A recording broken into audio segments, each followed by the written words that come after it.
پیر کامل قسط 4۔ امامہ آپا آپ لاہور کب جائیں گی؟ وہ اپنے نوٹس کو دیکھتے ہوئے چونکی۔ سر اٹھا کر اس نے سعد کو دیکھا۔ وہ سائیکل کی رفتار کو بالکل آہستہ کیے اس کے گرد چکر لگا رہا تھا۔ کل؟ کیوں؟ تم کیوں پوچھ رہے ہو؟ امامہ نے اپنی فائل بند کرتے ہوئے کہا۔ جب آپ چلی جاتی ہیں تو میں آپ کو بہت مس کرتا ہوں۔ وہ بولا۔ کیوں؟ امامہ نے مسکراتے ہوئے پوچھا۔ کیونکہ آپ مجھ کو بہت اچھی لگتی ہیں اور آپ میرے لیے بہت سے کھلونے لاتی ہیں اور آپ مجھے سیر کروانے لے کر جاتی ہیں اور آپ میرے ساتھ کھیلتی ہیں، اس لیے۔ اس نے تفصیلی جواب دیا۔ آپ مجھے اپنے ساتھ لاہور نہیں لے جا سکتی؟ امامہ اندازہ نہیں کر سکی یہ تجویز تھی یا سوال۔ میں کیسے لے جا سکتی ہوں؟ میں تو خود ہاسٹل میں رہتی ہوں۔ تم کیسے رہو گے وہاں؟ امامہ نے کہا۔ سعد سائیکل چلاتے ہوئے کچھ سوچنے لگا، پھر اس نے کہا تو پھر آپ جلدی یہاں آیا کریں۔ اچھا، جلدی آیا کروں گی، امامہ نے مسکراتے ہوئے کہا۔ تم ایسا کیا کرو، مجھ سے فون پر بات کر لیا کرو، میں فون کیا کروں گی تمہیں۔ ہاں یہ ٹھیک ہے۔ سعد کو اس کی تجویز پسند آئی۔ سائیکل کی رفتار میں اضافہ کرتے ہوئے وہ لان کے لمبے لمبے چکر کاٹنے لگا۔ امامہ بے دہانی کے عالم میں اسے دیکھنے لگی۔ وہ اس کا بھائی نہیں تھا۔ 10 سالہ سعد 5 سال پہلے ان کے گھر آیا تھا۔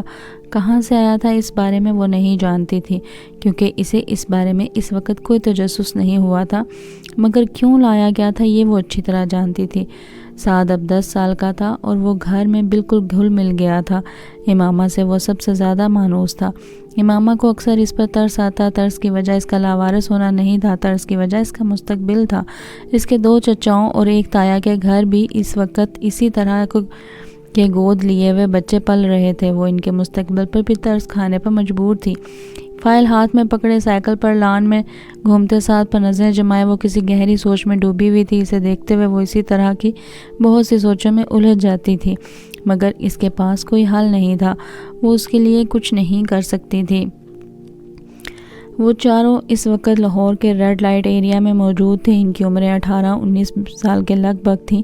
وہ اپنے حلیے سے وہ چاروں اپر کلاس کے لگتے تھے، مگر وہاں پر ان کی عمر کوئی نمایاں کر دینے والی کوئی چیز نہ تھی۔ ان کی اپر کلاس سے تعلق رکھنے کی امتیازی خصوصیت، کیونکہ وہاں پر ان سے بھی کم عمر لڑکے آتے تھے اور اپر کلاس اس علاقے کے مستقل کسٹمرز میں شامل تھی۔ چاروں لڑکے ریڈ لائٹ ایریا کی ٹوٹی ہوئی گلیوں سے گزرتے جا رہے تھے۔ 3 لڑکے آپس میں باتیں کر رہے تھے، جبکہ چوتھا صرف قدرے تجسس اور دلچسپی سے چاروں طرف دیکھ رہا تھا۔ یوں لگ رہا تھا جیسے وہ پہلی بار وہاں آیا تھا، اور ان تینوں کے ساتھ تھوڑی دیر بعد ہونے والی اس کی گفتگو سے یہ ظاہر ہو گیا تھا کہ وہ واقعی وہاں پہلی بار آیا تھا۔ گلی کے دونوں اطراف میں کھلے دروازوں میں بناؤ سنگار کیے نیم عریاں کپڑوں میں ملبوس ہر عمر اور ہر شکل کی عورت کی کھڑی تھی۔ سفید، سانولی، سیاہ، گندمی، بہت خوبصورت، درمیانی اور معمولی شکل و صورت والی۔ گلی میں سے ہر شکل اور ہر عمر کا مرد گزر رہا تھا۔ وہ لڑکا وہاں سے گزرتے ہوئے ہر چیز پر غور کر رہا تھا۔ تم یہاں کتنی بار آئے ہو؟ چلتے چلتے اس نے لڑکے سے اچانک اپنے ساتھ والے لڑکے سے پوچھا۔ وہ لڑکا جواباً ہنسا۔ کتنی بار یہ تو پتہ نہیں، اب تو گنتی بھی بھول چکا ہوں، اکثر آتا ہوں یہاں پر، اس لڑکے نے قدرے فخریہ انداز میں کہا۔ ان عورتوں میں مجھے کوئی اٹریکشن محسوس نہیں ہو رہی، ان میں تو کچھ بھی خاص نہیں، اس نے کندھے اچکاتے ہوئے کہا۔ اگر کہیں رات ہی گزارنی ہو تو کم از کم ماحول تو اچھا ہو، یہ تو بہت گندی جگہ ہے، اس نے گلی میں موجود گڑھوں اور کوڑے کے ڈھیروں کو دیکھتے ہوئے کچھ ناگواری سے کہا۔ پھر گرل فرینڈز کے ہوتے ہوئے یہاں آنے کی کیا ضرورت ہے، اس نے اس بار اپنی بھویں اچکاتے ہوئے کہا۔ اس جگہ کا اپنا ایک چارم ہے، گرل فرینڈز اور یہاں کی عورتوں کا کوئی مقابلہ نہیں ہے۔ گرل فرینڈز اس طرح کے ڈانس تو نہیں دکھا سکتی جو ابھی کچھ دیر پہلے تم دیکھو گے اور کچھ دیر بعد دوبارہ دیکھو گے۔ تیسرا لڑکا ہنسا۔ اور پھر پاکستان کی جس بڑی ایکٹریس کا ڈانس ہم تمہیں دکھانے لے جا رہے ہیں وہ تو بس۔ دوسرے لڑکے کی بات کو پہلے لڑکے نے کاٹ دیا۔ اس کا ڈانس تو تم پہلے مجھے دکھا چکے ہو۔ ارے وہ کچھ بھی نہیں تھا، بھائی کی شادی پر ایک مجرا کیا تھا، مگر یہاں پر تو بات ہی کچھ اور ہوتی ہے۔ وہ ایکٹریس تو ایک پوش علاقے میں رہتی ہے، پر یہاں کیوں آتی ہے؟ پہلے لڑکے نے کچھ غیر مطمئن انداز میں اس سے پوچھا۔ یہ تم آج خود اس سے پوچھ لینا، میں کبھی اس سے اس طرح کے سوال نہیں کرتا۔ دوسرے لڑکے کی بات پر باقی دونوں لڑکے ہنسے، مگر تیسرا لڑکا اسی طرح چپتی ہوئی نظروں سے اسے دیکھتا رہا۔ ان کا سفر بالآخر ایک گلی کے آخر میں ایک عمارت کے سامنے ختم ہوا۔ عمارت کے نیچے موجود دکان سے تینوں لڑکوں نے موتیے کے بہت سے ہار خریدے اور اپنی کلائیوں میں لپیٹ لیے۔ ایک ہاتھ دوسرے لڑکے نے اس لڑکے کی کلائی میں بھی لپیٹ دیا جو وہاں آنے پر اعتراض کر رہا تھا۔ پھر ان لوگوں نے وہاں سے پان خریدے، تمباکو والا پان۔ دوسرے لڑکے نے اس لڑکے کو بھی دیا جو شاید زندگی میں پہلی بار پان کھا رہا تھا۔ پان کھاتے ہوئے وہ چاروں اس عمارت کے سیڑھیاں چڑھنے لگے۔ اوپر پہنچ کر پہلے لڑکے نے ایک بار پھر تنقیدی نظروں سے چاروں طرف دیکھا اور پھر اس کے چہرے پر اطمینان کی ایک جھلک نمودار ہوئی۔ وہ ہر درجہ بہت صاف ستھرے اور خاصی حد تک آراستہ تھی۔ گاؤ تکیے اور چاندنیاں بچھی ہوئی تھیں اور باریک پردے لہرا رہے تھے۔ کچھ لوگ پہلے ہی وہاں موجود تھے۔ رقص ابھی شروع نہیں ہوا تھا۔ ایک عورت لپکتی ہوئی ان کی طرف آئی۔ اس کے چہرے پر ایک خوبصورت مصنوعی مسکراہٹ سجی ہوئی تھی۔ اس نے دوسرے لڑکے کو مخاطب کیا۔ پہلے لڑکے نے غور سے اس عورت کو دیکھا اور ڈھیڑ عمر کی وہ عورت اپنے چہرے پر بے تحاشا میک اپ تھوپے اور بالوں میں موتی اور گلاب کے گجرے لٹکائے شیلون کی ایک چنگھاڑتی ہوئی سرخ ساڑی میں ملبوس تھی جس کا بلاؤز اس کے جسم کو چھپانے میں ناکام ہو رہا تھا، مگر وہ جسم کو چھپانے کے لیے پہنا بھی نہیں گیا تھا۔ ان چاروں کو وہ ایک کونے میں لے گئی اور وہاں اس نے انہیں بٹھا دیا۔ پہلے لڑکے نے وہاں بیٹھتے ہی منہ میں موجود پان اس اگلدان میں تھوک دیا جو ان کے قریب موجود تھا، کیونکہ پان منہ میں ہوتے ہوئے اسے بات کرنا مشکل ہو رہا تھا۔ پان کا ذائقہ بھی اس کے لیے کچھ زیادہ خوشگوار نہیں تھا۔ تینوں لڑکے وہاں بیٹھے مدھم آواز میں باتیں کرنے لگے، جبکہ پہلا لڑکا اس حال کے چاروں طرف موجود گاؤ تکیوں سے ٹیک لگائے ہوئے لوگوں کو دیکھتا رہا، جن میں سے کچھ اپنے سامنے شراب کی بوتلیں اور نوٹوں کی گٹیاں رکھ کے بیٹھے ہوئے تھے۔ ان میں سے اکثریت سفید لٹھے کے کلف لگے کپڑوں میں ملبوس تھی۔ اس نے عید کے اجتماعات کے علاوہ آج پہلی بار کسی اور جگہ پر سفید لباس پہننے والوں کا اتنا بڑا اجتماع دیکھا تھا۔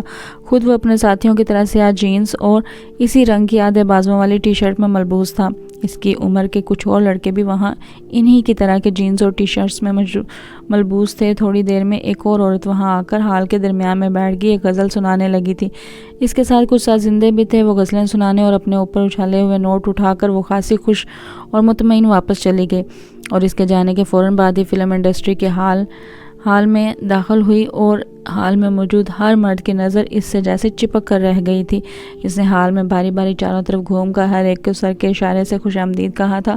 سازندوں کو اس بار کسی تکلیف کا سامنا نہیں کرنا پڑا تھا۔ کیسٹ پلیئر پر باری باری چند ہیجان انگیز گانے لگائے گئے جن پر اس عورت نے اپنا رقص پیش کرنا شروع کیا تھا، اور کچھ دیر پہلے کی خاموشی یکدم ختم ہو گئی تھی۔ چاروں طرف موجود مرد اس عورت کا داد و تحسین پیش کرنے کے ساتھ ساتھ شراب نوشی میں مصروف تھے۔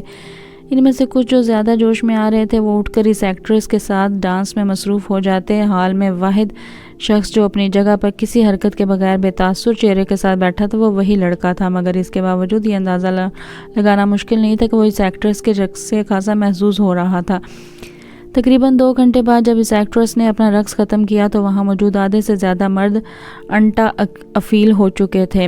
وہاں واپس گھر جانا ان کے لیے زیادہ مسئلہ نہیں تھا کہ ان میں سے کوئی بھی گھر جانے کا ارادہ نہیں رکھتا تھا۔ وہ سب بھی وہاں رات گزارنے آئے تھے۔ ان چاروں نے بھی رات وہاں گزاری۔ اگلے دن وہاں سے واپسی پر گاڑی میں اس دوسرے لڑکے نے جمائی لیتے ہوئے پہلے لڑکے سے پوچھا جو اس وقت لاپرواہی سے گاڑی سے باہر دیکھنے میں مصروف تھا، کیسا رہا یہ تجربہ؟ اچھا تھا، پہلے لڑکے نے کندھے اچکاتے ہوئے کہا۔ بس اچھا تھا اور کچھ نہیں، تم بھی؟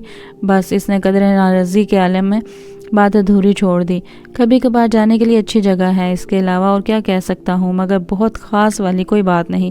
میری گرل فرینڈ اس لڑکی سے بہتر ہے جس کے ساتھ میں نے رات گزاری ہے، اس لڑکے نے دو ٹوک انداز میں کہا۔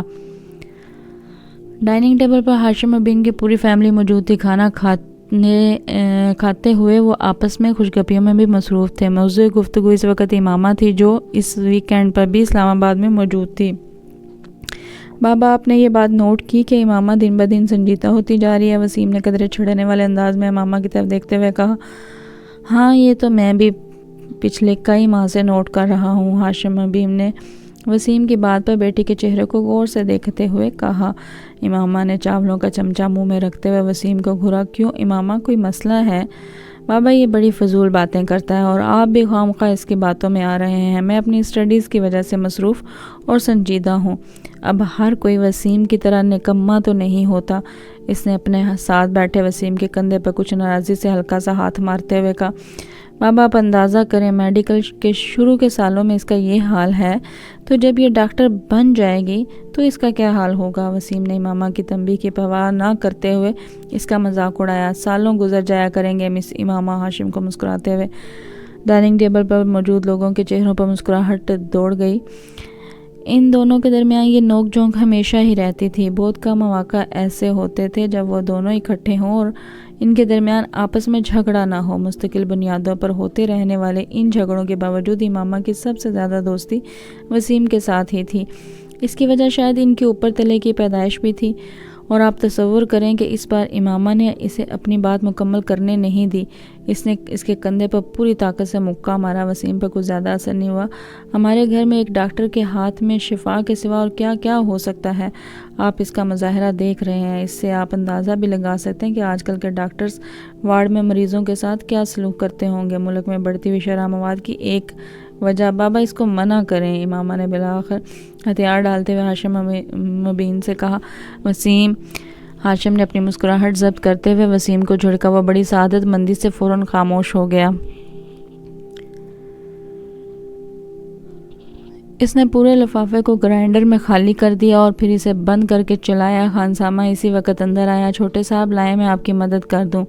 وہ اس کی طرف بڑھا مگر اس نے ہاتھ کے اشارے سے اسے روک دیا۔ نہیں نہیں، میں خود کر لیتا ہوں، تو مجھے دودھ کا ایک گلاس دے دو، اس نے گرائنڈر آف کرتے ہوئے کہا۔ خانسامہ ایک گلاس میں دودھ لے کر اس کے پاس چلا آیا۔ دودھ کے آدھے گلاس میں اس نے گرائنڈر میں موجود تمام پاؤڈر ڈال دیا اور ایک چمچہ سے اچھی طرح ہلانے لگا۔ پھر ایک ہی سانس میں وہ دودھ پی گیا۔ کھانے میں آج کیا پکایا ہے تم نے؟ اس نے خانسامہ سے پوچھا۔ خانسامہ نے کچھ ڈشز گنوائیں۔ اس کے چہرے پر کچھ ناگواری ابھری۔ میں کھانا نہیں کھاؤں گا، سونے جا رہا ہوں، مجھے ڈسٹرب مت کرنا، اس نے سختی سے کہا اور کچن سے نکل گیا۔ پیروں میں پہنی ہوئی باٹا کی چپل کو وہ فرش پر تقریباً گھسیٹ رہا تھا۔ اس کی شیو بڑی ہوئی تھی اور آنکھیں سرخ تھیں۔ شرٹ کے چند ایک کے سوا سارے ہی بٹن کھلے ہوئے تھے۔ اپنے کمرے میں جا کر اس نے دروازے کو لاک کر لیا اور وہاں موجود جہازی سائز کے میوزک سسٹم کی طرف گیا اور کمرے میں بولٹن کا گانا لگا بلند آواز میں بجنے لگا۔ وہ ریموٹ لے کر اپنے بیڈ پر آ گیا اور اوندھے منہ بے ترتیبی کے عالم میں لیٹ گیا۔ اس کا ریموٹ والا بایاں ہاتھ بیڈ کے نیچے لٹک رہا تھا، وہ مسلسل ہل رہا تھا۔ اس کے دونوں پاؤں بھی میوزک کے ساتھ گردش میں تھے۔ کمرے میں بیڈ اور اس کے اپنے حلیے کے علاوہ ہر چیز اپنی جگہ پر تھی۔ کہیں پر کچھ بھی بے ترتیب نہیں تھا، کہیں پر گرد کا ایک ذرہ تک نظر نہیں آ رہا تھا۔ میوزک سسٹم کے پاس موجود دیواری شیلف میں تمام آڈیو اور ویڈیو کیسٹس بڑے اچھے طریقے سے لگی ہوئی تھیں۔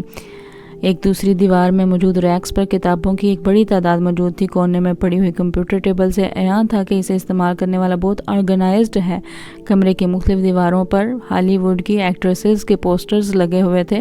باتھ روم کے دروازے اور کمرے کی کھڑکیوں کے شیشوں کو پلے بوائے میگزین سے کاٹی گئی کچھ ماڈلز کی تصویروں سے سجایا گیا تھا۔ کمرے میں پہلی بار داخل ہونے والا دروازہ کھولتے ہی بہت بری طرح چونکتا کیونکہ بالکل سامنے کھڑکیوں کے شیشوں پر موجود چند لمحوں کے لیے دیکھنے والوں کو تصویریں نہیں بلکہ اصل لڑکیاں نظر آتی تھیں۔ میوزک سسٹم جس دیوار میں موجود تھا، اس دیوار کے ایک کونے میں دیوار پر ایک الیکٹرک گٹار لٹکایا گیا تھا اور اسی کونے میں سٹینڈ پر ایک کی بورڈ رکھا ہوا تھا۔ بیڈ کے سامنے والی دیوار میں بنی کیبنٹ میں ٹی وی موجود تھا اور اسی کیبنٹ کے مختلف خانوں میں مختلف شیلڈز اور ٹرافیز پڑی ہوئی تھیں۔ کمرے کا چوتھا کونا بھی خالی نہیں تھا، وہاں دیوار پر مختلف ریکٹس لٹکے ہوئے تھے۔ ان میں سے ایک ٹینس کا تھا اور دو اسکواش کے۔ ان ریکٹس کو دیوار پر لٹکانے سے پہلے نیچے پوسٹرز لگائے گئے تھے اور پھر ریکٹس اس طرح لٹکائے گئے تھے یوں لگتا تھا کہ یہ ریکٹس ان کھلاڑیوں نے پکڑے ہوئے ہوں۔ ٹینس کے ریکٹ کے نیچے گبریلا سپائنٹنی کا پوسٹر تھا، جبکہ اسکواش کے ایک ریکٹ کے نیچے جہانگیر خان کا پوسٹر تھا اور دوسرے کے نیچے روڈنی مارٹن کا۔ کمرے میں واحد جگہ جہاں بے ترتیبی تھی وہ ڈبل بیڈ تھا جس پر وہ لیٹا ہوا تھا۔ سلک کی بیڈ شیٹ بری طرح سلوٹ زدہ تھی اور اس پر ادھر ادھر چند غیر ملکی میگزین پڑے ہوئے تھے جن میں پلے بوائے نمایاں تھا۔ بیڈ پر ایک پیپر کٹر اور کاغذ کی کچھ چھوٹی چھوٹی کترنیں بھی پڑی ہوئی تھیں۔ یقیناً کچھ دیر پہلے وہ ان میگزین سے تصاویر کاٹ رہا تھا۔ چوئنگمز کے کچھ ریپرز بھی توڑے مڑے بیڈ پر ہی پڑے ہوئے تھے۔ ڈبل ڈن ہل کا ایک پیکٹ اور لائٹر بھی ایش ٹرے کے ساتھ بیڈ پر ہی پڑا ہوا تھا، جبکہ سلک کی سفید چمکدار بیڈ شیٹ پر کئی جگہ ایسے نشانات تھے جیسے وہاں پر سگریٹ کی راکھ گری ہو۔ کافی کا ایک خالی مگ بھی پڑا ہوا تھا اور اس کے پاس ایک ٹائی اور رسٹ واچ بھی تھی۔ ان سب چیزوں سے کچھ فاصلے پر سرہانے ایک موبائل فون پڑا ہوا تھا جس پر یکدم کوئی کال آنے لگی تھی۔ بیڈ پر اوندھے منہ لیٹا وہ نوجوان اب شاید نیند کے عالم میں تھا، کیونکہ موبائل کی بپ پر اس نے سر اٹھائے بغیر اپنا دایاں ہاتھ بیڈ پر ادھر ادھر پھیرا، مگر موبائل اس کی رسائی سے بہت دور تھا۔ اس پر مسلسل کال آ رہی تھی۔ کچھ دیر اسی طرح ادھر ادھر ادھر ہاتھ پھیرنے کے بعد اس کا ہاتھ ساکت ہو گیا. شاید وہ اب سو چکا تھا. موبائل پر اب بھی کال آ رہی تھی. پھر یکدم کسی نے دروازے پر دستک دی اور پھر دستک کی آواز بڑھتی گئی. موبائل پر کال ختم ہو چکی تھی لیکن دروازے پر دستک دینے والے ہاتھ بڑھتے گئے اور وہ بیڈ پر اوندے منہ بے حس و حرکت لیٹا ہوا تھا.